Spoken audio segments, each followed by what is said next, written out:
Ada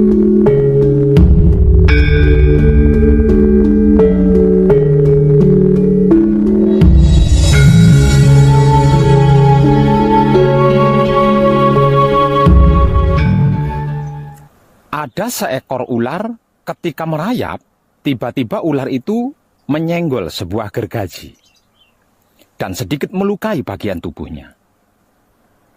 Sebagai bentuk perlawanan dan mekanisme pertahanan diri, ular tersebut berbalik menggigit gergaji itu hingga mulutnya terluka. Kemudian, tanpa memahami apa yang sebenarnya terjadi padanya, dan tanpa berpikir panjang, ular menganggap gergaji itu telah menyerangnya. Lalu ular itu langsung melilit gergaji. Semakin kuat ular itu melilit gergaji, ular itu semakin terluka parah sampai berdarah-darah.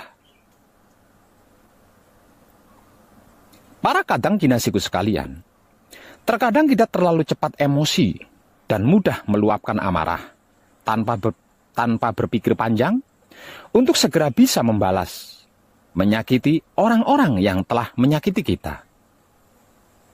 Namun sebenarnya yang kita lakukan itu justru sama dengan menyakiti diri kita sendiri, seperti ular dan gergaji yang saya filosofikan tadi.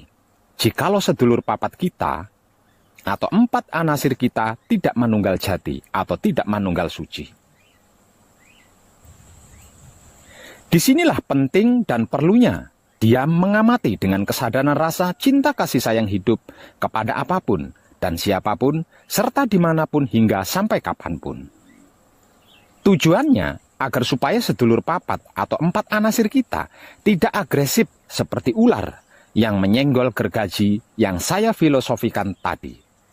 Jadi, ketika kita disakiti orang lain, diremehkan, dihina, dibuli, dibohongi, ditipu, dilecehkan, difitnah, dan lain-lain sebagainya, sebaiknya jangan terlalu cepat reaktif. Tetaplah diam dulu dengan senyum, kesadaran rasa cinta kasih sayang hidup kita, walau kita berada pada posisi yang baik dan benar serta tepat. Karena sesungguhnya, orang yang berbuat keburukan kepada kita, ia akan menuai hasil perbuatannya sendiri. Karena karma atau hukum sebab akibat itu pasti terjadi. Artinya, ia akan mendapatkan balasan yang teramat pedih dari kelakuannya dia sendiri. Ingat, Romo itu bersinggasana di 3 titik yang ada di dalam diri kita masing-masing. Seperti yang sudah teramat sering saya informasikan, tanpa tedeng aling-aling. Baik di artikel, di Google, atau video di YouTube, bahkan secara langsung ketika kekadangan.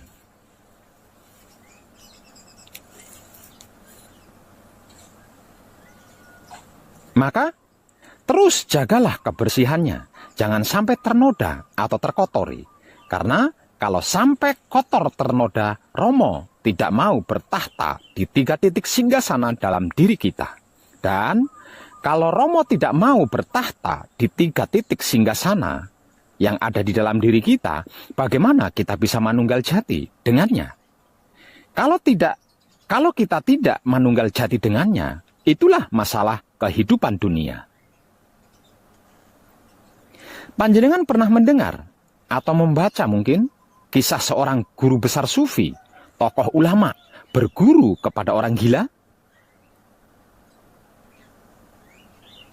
Kalau belum, saya beritahu kisahnya ya. Namun tolong simak baik-baik agar supaya tidak gagal paham dan mendapat hikmah dari yang saya informasikan ini. Singkat punya Alkisah, Syekh Junaid Al-Baghdadi adalah seorang guru besar sufi terkemuka di kota Baghdad dan sekitarnya. Pada suatu waktu, beliau keluar kota Baghdad bersama dengan beberapa muridnya.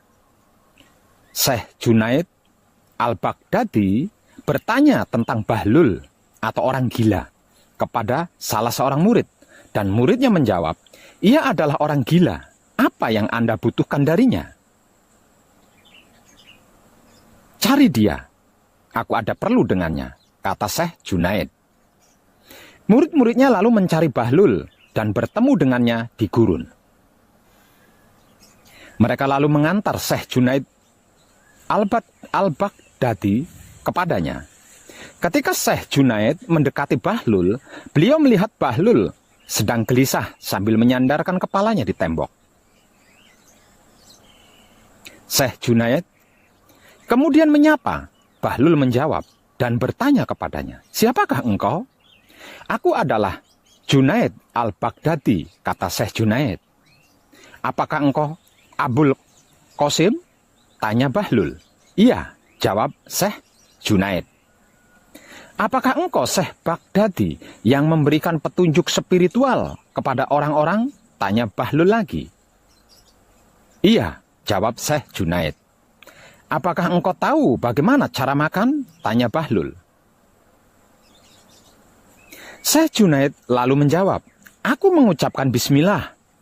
Aku makan yang ada di hadapanku. Aku menggigitnya sedikit, meletakkannya di sisi kanan dalam mulutku dan perlahan mengunyahnya. Aku tidak menatap suapan berikutnya. Aku mengingat Allah sambil makan. Apapun yang aku makan, aku ucapkan alhamdulillah. Aku cuci tanganku sebelum dan sesudah makan. Bahlul berdiri menyibakkan pakaiannya dan berkata, kau ingin menjadi guru spiritual di dunia, tapi kau bahkan tidak tahu bagaimana cara makan. Sambil berkata demikian, Bahlul kemudian berjalan pergi. Murid Syekh kemudian berkata, wahai Syekh, dia adalah orang gila. Syekh Junaid berkata, dia adalah orang gila yang cerdas dan bijak. Dengarkan kebenaran darinya. Bahlul mendekati sebuah bangunan yang telah ditinggalkan, lalu dia duduk. Syekh Junaid pun datang mendekatinya lagi. Bahlul kemudian bertanya, siapakah engkau? Syekh Baghdadi yang bahkan tidak tahu bagaimana caranya makan. Jawab Syekh Junaid. Engkau tidak tahu bagaimana caranya makan, tapi tahukah engkau bagaimana caranya berbicara? Tanya Bahlul. Iya, jawab Syekh Junaid. Bagaimana cara berbicara? Tanya Bahlul. Syekh Junaid kemudian menjawab, aku berbicara tidak kurang, tidak lebih, dan apa adanya. Aku tidak terlalu banyak bicara, aku berbicara agar pendengar dapat mengerti. Aku mengajak orang-orang kepada Allah dan Rasulullah Shallallahu Alaihi Wasallam. Aku tidak berbicara terlalu banyak agar orang tidak menjadi bosan. Aku memberikan perhatian atas kedalaman pengetahuan lahir dan batin. Kemudian, ia menggambarkan apa saja yang berhubungan dengan sikap dan etika. Lalu Bahlul berkata, lupakan tentang makan. Karena kau pun tidak tahu bagaimana caranya berbicara yang baik dan tepat. Bahlul pun berdiri menyibakkan pakaiannya dan berjalan lagi pergi. Murid-murid Syekh berkata, wahai Syekh, Anda lihat, dia adalah orang gila. Apa yang engkau harapkan dari orang gila? Syekh Junaidi al-Baghdadi menjawab, ada sesuatu yang aku butuhkan darinya. Kalian tidak tahu itu. Syekh Junaid lalu mengejar Bahlul lagi dan mendekatinya lagi. Bahlul lalu bertanya, apa yang engkau inginkan dariku? Kau tidak tahu cara makan? Kau juga tidak tahu cara berbicara. Apakah kau tahu bagaimana cara tidur? Iya, aku tahu, jawab Syekh Junaid. Bagaimana caramu tidur? Tanya Bahlul. Syekh Junaid lalu menjawab, ketika aku selesai sholat Isya dan membaca doa, aku mengenakan pakaian tidurku. Kemudian Syekh Junaid menceritakan cara-cara tidur sebagaimana yang lazim dikemukakan oleh para ahli agama. Ternyata kau juga tidak tahu bagaimana caranya tidur yang baik dan tepat, kata Bahlul seraya ingin bangkit dari duduknya. Namun Syekh Junaid menahan pakaian dan berkata, wahai Bahlul, Aku tidak tahu, karenanya demi Allah ajari aku. Bahlul pun berkata, sebelumnya engkau mengklaim bahwa dirimu berpengetahuan dan berkata bahwa engkau tahu, maka aku menghindarimu. Sekarang setelah engkau mengakui bahwa dirimu kurang berpengetahuan, maka aku akan mengajarkan kepadamu. Ketahuilah, apapun yang telah engkau jawabkan dan gambarkan itu adalah permasalahan, bukan yang utama. Kebenaran yang ada di belakang, bukan yang sejati, bukan yang sesungguhnya, bukan yang di depan dan utama. Para kadang kinasiku sekalian, kehidupan dan tetek bengeknya manusia itu sudah dirancang dan ditata sejak awal dilahirkan ke dunia ini. Mulai dari cara makan, cara minum, cara mandi, cara tidur, hingga sampai ke cara bicara, dan semua itu berbeda dan tidak sama dengan cara-caranya hewan atau makhluk lain. Semisal contoh, di dalam otak manusia ada nalar, sedangkan otaknya hewan tidak ada nalar. Dalam hati manusia ada nurani, sedangkan hewan tidak ada nurani. Di dalam kelamin manusia ada tata krama, sedangkan hewan tidak ada aturan. Bahkan makhluk lain ada yang ikut mempelajari apa yang diaturkan bagi manusia. Sebab itu, jangan heran jika ada hewan berperilaku seperti manusia. Kalau ada manusia berperilaku seperti hewan, lah di situ baru boleh kau heran. Kalau di dalam laku kuncinya disingkat menjadi 3 perkara saja, yaitu kekudangane Romo. Kitab suci sejati ada makna, wujudnya, wulang reh sejati, kata-katanya, dan berbudi bawa laksono tingkah lakunya. 3 kekudangane Romo ini adalah mencakup seluruh kehidupan seorang manusia hidup, bukan cuma putra Romo. Para kadang kinasiku sekalian, betapapun dan bagaimanapun kehidupan manusia di dunia ini bergantung pada caranya makan, minum, beol, kencing, mandi, bicara, dan bertingkah laku, atau obah pola yang sering saya bahasakan sebagai gerak tubuh dan gerak otak hati kelamin. Dan akhirnya ketika manusia itu memejamkan mata tidur dan akan berawal mula lagi jika manusia itu berhasil membuka mata setelah terpejam tidur. Kalau sampai tidak bisa membuka mata lagi, ya tidak bisa bangun dari tidurnya. Kalau tidak bangun dari tidurnya, maka sudah tamatlah kehidupannya. Hukum hidup atau hukum alam semesta soal tidur ini yang menjadi awal dan akhirnya kehidupan manusia, bahkan seluruh makhluk hidup. Tentang cara makan, minum, beol, kencing, mandi, bicara, bertingkah laku atau obah pola yang sering saya bahasakan sebagai gerak tubuh dan gerak otak hati kelamin, yang baik dan tepat sesuai dawuh hidup atau sabda hidup di dalam kedaulatan hukumnya, sudah saya informasikan, bahkan saya ajarkan. Terutama cara tidur yang baik dan tepat yang menjadi penentu awal dan akhir kehidupan seluruh makhluk ini. Kalau belum mengerti, memahami dan mengetahui caranya makan, minum, beol, kencing, mandi, bicara, bertingkah laku, dan tidur yang baik dan tepat, seperti Syekh Junaidi Al-Baghdadi yang sudah saya informasikan tadi, nggak usah macem-macem deh. Jangan banyak tingkah itu dan ini. Pergiat saja belajarnya dengan bersungguh-sungguh.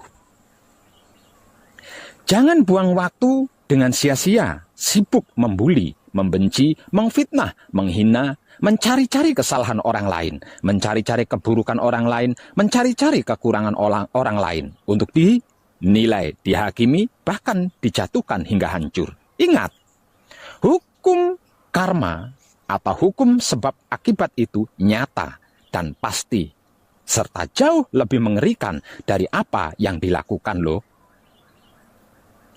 Kalau tidak tertebus, maka akan terwariskan pada anak cucu kita lagi. Al khusus untuk panjenengan para kadang kinasih, konto kanti anom dan sepuh, maafkan saya. Tentang makan, minum, dan beol, kencing, serta mandi, makan minum yang baik dan tepat, apapun yang dimakan dan diminum harus tersempurnakan. Dan caranya memakan dan meminum pun harus dengan kesadaran rasa, cinta kasih sayang hidup, bukan anasir. Kalau tidak, maka apapun yang dimakan dan diminum tidak akan berguna, tidak akan bermanfaat, selain hanya menjadi pemicu penyakit tubuh, juga akan menyebabkan otak, hati, dan kelaminmu hitam ternoda. Begitu juga ketika beol dan kencing serta mandi, harus melakukannya dengan kesadaran rasa cinta kasih sayang hidup, bukan 4 anasir, dan harus disempurnakan. Tentang tingkah laku dan bicara, otak, hati, dan kelamin atau pikiran, batin, dan syahwat harus bersih dari noda syirik, iri, dengki, dendam, hasud, fitnah, dan harus terbebas dari ego, pamrih, arogan. Sebelum memulai berbicara dan apapun yang dibicarakan, serta berbicara dengan siapapun harus menyenangkan Romo. Jika tidak, apapun yang dibicarakan, bagaimanapun yang dilakukan hanya akan menjadi karma, yang akan mencelakai diri sendiri dan yang diajak berbicara atau yang mengajak bicara. Dan alam semesta akan ikut menanggung dampaknya. Itulah mengapa diam sembari memperhatikan dengan kesadaran rasa cinta kasih sayang hidup adalah yang terbaik. Tentang tidur, para kadang kinasiku sekalian, kebaikan yang tepat baginya adalah otakmu, hatimu, dan kelaminmu yang terbebas dari permusuhan, kecemburuan, kebencian, dan kesungguhan laku kuncimu sebelum tidur dan sesudah tidur.